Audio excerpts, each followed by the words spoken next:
ცნობილია, რომ სადაც ვიდის ჩვენი ყურადღება, იქით მიემართება ჩვენი ენერგია.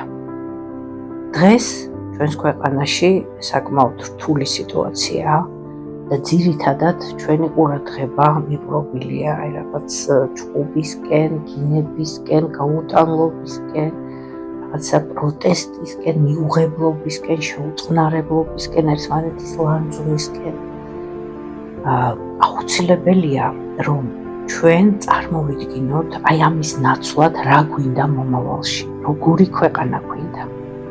ფსიქოლოგიაში არის ესეთი ძალიან ეფექტური და ძალიან მარტივი მეთოდი, რომ ჩვენ კი არ გავაძლიეროთ ის, რაც დღეს არის, იმითი, რომ სულ იქით წარმართოთ ყურადღება და ამ თემებს მივცეთ ენერგია, არამედ პირიქით დავხუჭოთ თვალები და კარგად დავფიქრდეთ, აი ამის ნაცვლად როგორი ქვეყანა გვინდა, რაც დღეს გვაქვს.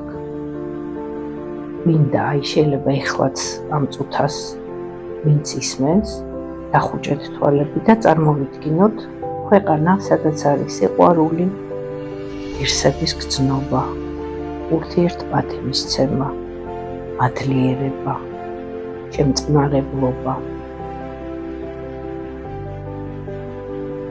გვერდით დგომა, სინდისის ხმის მიხედვით ცხოვრება, მარადისობასთან კონტაქტი, მარადიული ღირებულებები, ფასეულობები,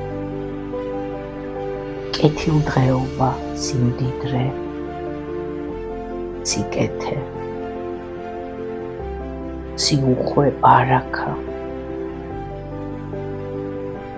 სიყვარული და ღირსების გრძნობით ცხოვრება.